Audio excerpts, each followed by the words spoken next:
ഇന്ന് നമ്മൾ ഉണ്ടാക്കാൻ പോകുന്നത് നമ്മുടെ ക്രിസ്മസ് ഒക്കെ അടുത്ത് വരികയാണ്. നല്ലൊരു പ്ലം കേക്ക്, ക്രിസ്മസ് കേക്ക് നമുക്കൊന്ന് ഉണ്ടാക്കാം. നമ്മൾ പ്ലം കേക്ക് ഉണ്ടാക്കുമ്പോൾ ആദ്യമായിട്ട് നമ്മൾ ഡ്രൈ ഫ്രൂട്ട്സ് നമുക്കൊന്ന് സോക്ക് ചെയ്തെടുക്കാം. അതിനുവേണ്ടി ഞാൻ 1/4 കിലോ ഈന്തപ്പഴം ചെറുതായിട്ട് അരിഞ്ഞെടുത്തിട്ടുണ്ട്. അതുപോലെ 1/4 കിലോ കറുത്ത മുന്തിരി അരിയില്ലാത്തതാണ് എടുത്തിരിക്കുന്നത്. അതുപോലെ 100 ഗ്രാം അണ്ടിപ്പരിപ്പ് ക്രഷ് ചെയ്തെടുത്താണ്. നമുക്ക് 100 ഗ്രാം നമ്മൾ ചെറി എടുത്തിട്ടുണ്ട്, അത് ചെറുതായിട്ട് അരിഞ്ഞെടുത്താൽ. ഞാനൊരു 3 ടീസ്പൂൺ ഇഞ്ചി നീരോടെ എടുത്തിട്ടുണ്ട്. ആ ഇഞ്ചി നീരെന്ന് പറഞ്ഞാൽ നമുക്ക് ഇഷ്ടമുണ്ടെങ്കിൽ എടുത്താൽ മതി. എനിക്ക് അതിൻ്റെ ടേസ്റ്റ് ഇഷ്ടപ്പെട്ടു, അതുകൊണ്ടാണ് ഞാൻ ഇഞ്ചി നീര് ഇതിനകത്ത് ഓപ്റ്റ് ചെയ്തിരിക്കുന്നത്. 2 ഓറഞ്ചിൻ്റെ ജ്യൂസ് ഞാൻ പിഴിഞ്ഞെടുത്താണ്, 1/2 കപ്പുണ്ട്. ഇത്രയും നമുക്ക് ഈ ഡ്രൈ ഫ്രൂട്ട് സോക്ക് ചെയ്തെടുക്കാൻ വേണ്ടത്. ഞാൻ ആൽക്കഹോളോ ഒന്നും ഉപയോഗിക്കുന്നില്ല, വൈനും ഉപയോഗിക്കുന്നില്ല. നമ്മുടെ ഓറഞ്ച് നീരിനകത്തും ഇഞ്ചി നീരും കൂടി ചേർത്താണ് സോക്ക് ചെയ്തെടുക്കുന്നത്. പാത്രം എടുത്ത് അതിലേക്ക് ഈ നമ്മുടെ ഡ്രൈ ഫ്രൂട്ട്സ് എല്ലാം കൂടി ആദ്യം ഇടുക.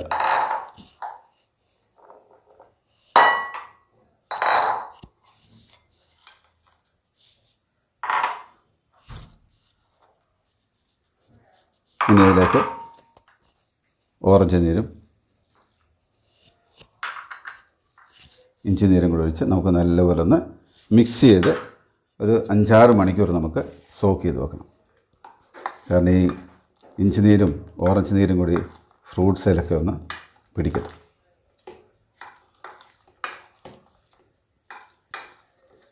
അടുത്തതായിട്ട് നമുക്ക് പ്ലം കേക്കിന് വേണ്ടത് പഞ്ചസാര ക്യാരമലൈസ് ചെയ്യുക എന്നുള്ളതാണ്. ഞാൻ 1/2 കപ്പ് പഞ്ചസാര എടുത്തിട്ടുണ്ട്, ഒരു 1/4 കപ്പ് വെള്ളം എടുത്തിട്ടുണ്ട്. ഇനി നമുക്കൊന്ന് ക്യാരമലൈസ് ചെയ്തെടുക്കാം.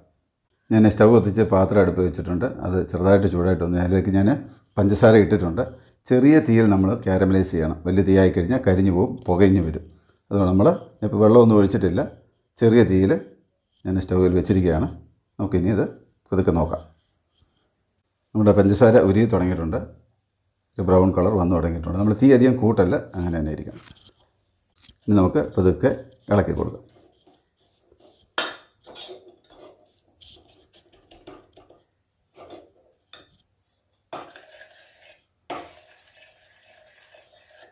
നമ്മുടെ പഞ്ചസാര ഏകദേശം ആയിട്ടുണ്ട്. ഇനി നമ്മൾ ഇതിനകത്തിലേക്ക് വെള്ളം ഒഴിക്കാൻ പോകാണ്. അടുപ്പത്ത് വെച്ച് വെള്ളം ഒഴിച്ചാൽ ചിലപ്പോൾ ഒരു പക്ഷേ നമ്മുടെ കയ്യിലൊക്കെ തെറിക്കും. ഞാനൊന്ന് വാങ്ങി വെച്ചിട്ട് വെള്ളം ഒഴിക്കാമെന്ന് വെച്ചു. ഇതിൽ വെള്ളം ഒഴിക്കുമ്പോൾ നമ്മൾ സൂക്ഷിക്കണം, കയ്യിലും വീഴാതെ.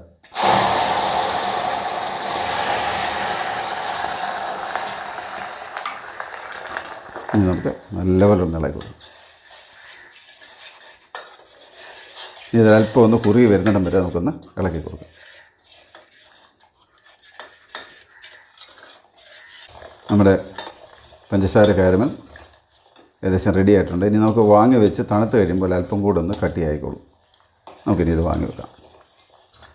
അടുത്തായിട്ട് നമുക്ക് ഡ്രൈ ഇൻഗ്രീഡിയൻസ് നമുക്കെടുക്കാം. ഞാൻ അതിന് വേണ്ടി 1/2 കപ്പ് മൈദ എടുത്തിട്ടുണ്ട്. അതിലേക്ക് 1 ടീസ്പൂൺ ബേക്കിംഗ് പൗഡറും 1/2 ടീസ്പൂൺ ബേക്കിംഗ് സോഡയും നമുക്കിടാം. ഇവിടെ baking powder 1/2 teaspoon baking soda ഇടും. ഇതിലേക്ക് ഞാൻ 1/2 ടീസ്പൂൺ കറുവപ്പട്ടയും ഗ്രാമ്പും കൂടെ പൊടിച്ചതാണ്, അതിവിടെ നമുക്കിടാം. നമുക്ക് 1/2 ടീസ്പൂണ് ഉപ്പും ഇടാം. എന്നിട്ട് നമുക്ക് നല്ലവണ്ണം ഒന്ന് ഇടഞ്ഞെടുക്കാം. നമ്മൾ ഡ്രൈ ഇൻഗ്രീഡിയൻസ് എല്ലാം നല്ലവണ്ണം അരിച്ച് മാറ്റി വെച്ചിട്ടുണ്ട്. ഇനി അടുത്തായിട്ട് നമ്മൾ സോക്ക് ചെയ്ത് വെച്ചിരുന്ന ഡ്രൈ ഫ്രൂട്ട്സ് എല്ലാം കൂടെ ഞാൻ എടുത്തിട്ടുണ്ട്. അതിൽ ഞാൻ 1 കപ്പ് ഡ്രൈ ഫ്രൂട്ട്സ് എടുത്തിട്ടുണ്ട്. ബാക്കി നമുക്ക് ഒരു തട്ടത്തിന് വേണ്ട സാധനം ഇത്രയും മതി. അതിലേക്ക് ഞാനൊരു 1 ടീസ്പൂൺ നമ്മൾ മൈദയുടെ പൊടി ഇട്ട് നമുക്കൊന്ന് ഇളക്കാം. ഇത് നമുക്ക് നമ്മുടെ ബാറ്ററിനകത്ത് മുങ്ങിപ്പോകാതിരിക്കാൻ വേണ്ടി നമുക്കൊന്ന് ഇളക്കി കൊടുക്കാം. അടുത്തായിട്ട് ഞാൻ 3 മുട്ട പൊട്ടിച്ചിട്ടിട്ടുണ്ട്. ചെറുതാണെങ്കിൽ 3 എണ്ണം വേണം, വലുതാണെങ്കിൽ 2 മുട്ട മതി. നമുക്കിതിനെ ഒന്ന് ബീറ്റ് ചെയ്തെടുക്കാം. അതിലേക്ക് നമ്മൾ പൊടിച്ച 1 കപ്പ് പഞ്ചസാര, പൊടിയാണ് 1 കപ്പ് നമുക്ക് എടുക്കേണ്ടത്. 1 കപ്പ് പൊടിച്ച പഞ്ചസാരയോട് ചേർത്ത് നല്ലപോലെ ബീറ്റ് ചെയ്യുക. ഇതിലേക്ക് നമ്മൾ 1/4 കപ്പ് വെജിറ്റബിൾ ഓയിലൂടെ ചേർത്ത് നമുക്ക് നല്ലപോലെ ഒന്ന് മിക്സ് ചെയ്യും. നമുക്ക് ഈ പൊടി നമുക്ക് കുറേശ്ശെ ഇതിലേക്ക് ഇട്ട് ഇളക്കി കൊടുക്കാം.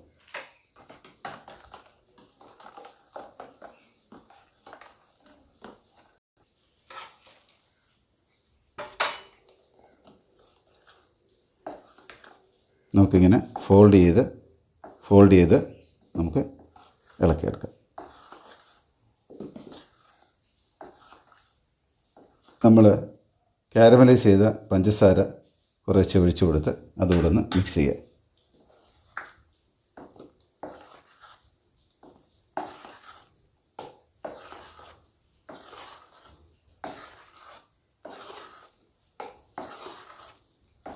ഞാൻ കാരമലൈസ് ചെയ്ത പഞ്ചസാര ഏകദേശം 1/2 കപ്പ് എടുത്തിട്ടുണ്ട്. നമ്മൾ കാരമലൈസ് ചെയ്ത് വെച്ചിരുന്ന പഞ്ചസാരയാണിത്.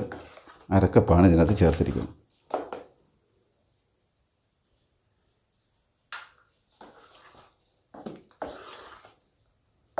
ഇനി ഇതിലേക്ക് ഞാൻ 1 ടീസ്പൂൺ നമ്മുടെ വാനില എസൻസ് കൂടെ ചേർത്തു.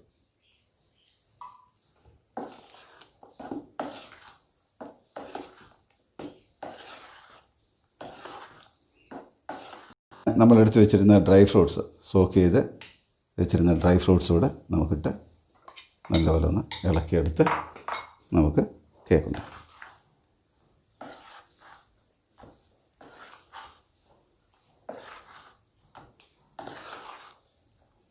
ഒരു പാത്രം ഞാൻ പ്രീഹീറ്റ് ചെയ്യാനായിട്ട് സ്റ്റൗവിൽ വെച്ചിട്ടുണ്ട്. ഒരു മീഡിയം തീയിൽ വെച്ചിരിക്കുകയാണ്. മീഡിയം ടു ലോ, അതിൻ്റെ രണ്ടിന് ഇടയ്ക്കുള്ള ഒരു തീയിലാണ് ഞാൻ വെച്ചിരിക്കുന്നത്. അടുത്തായിട്ടൊരു കേക്ക് ടീൻ എടുത്തു. ഞാൻ അതിലേക്ക് ശകലം ഓയിൽ ഒന്ന് പുരട്ടി അതിലെല്ലാം ഒന്ന് സ്പ്രെഡ് ചെയ്തിട്ടുണ്ട്. അത് ബട്ടറോ നെയ്യോ വേണമെങ്കിൽ നമുക്ക് പുരട്ടാം.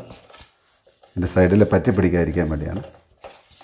അതിലേക്കൊരു ബട്ടർ പേപ്പർ കട്ട് ചെയ്ത് ഞാൻ ഇറക്കി വെച്ചിട്ടുണ്ട്.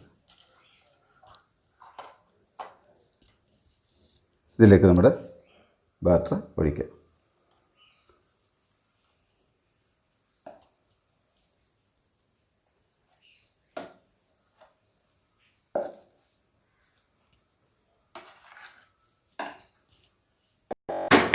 ടാപ്പ് ചെയ്ത് അതിന് ശേഷം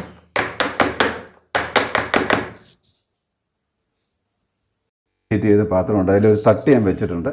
ആ തട്ടിലേക്ക് ഇത് ഇറക്കി വെക്കാം. എന്നിട്ട് നമുക്കൊരു ഏകദേശം ഒരു 40 മിനിറ്റോളം നമുക്ക് ഈ മീഡിയം ടു ലോ ലെവൽ തീയിൽ ഇട്ട് നമുക്ക് വേവിച്ചെടുക്കാം. നമ്മൾ കേക്ക് വെച്ചിട്ട് ഒരു 45 മിനിറ്റ് ആയിട്ടുണ്ട്. നമുക്കിനി ഒന്ന് തുറന്ന് നോക്കാം ആയിട്ടുണ്ടോ അല്ലയോ.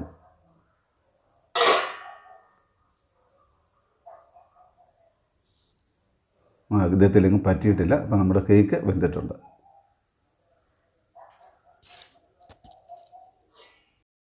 ഇനി നമുക്കിതൊന്ന് അല്പം നേരം ഒന്ന് തണുക്കാൻ വെക്കാം. പ്ലം കേക്ക് റെഡി ആയിട്ടുണ്ട്. ഇനി നമുക്ക് അതിൻ്റെ പുറകിലത്തെ പേപ്പർ നമുക്കൊന്ന് ഇളക്കിയെടുക്കാം. പേപ്പർ നമുക്കൊന്ന് ഇളക്കിയെടുക്കാം. നമ്മുടെ കേക്ക് നന്നായിട്ട് വന്നിട്ടുണ്ട്.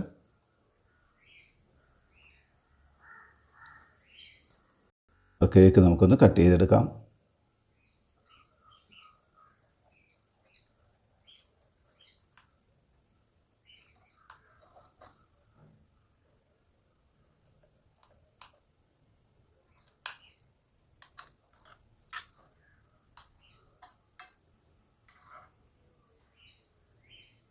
നല്ല സൂപ്പറായിട്ട് വന്നിട്ടുണ്ട്.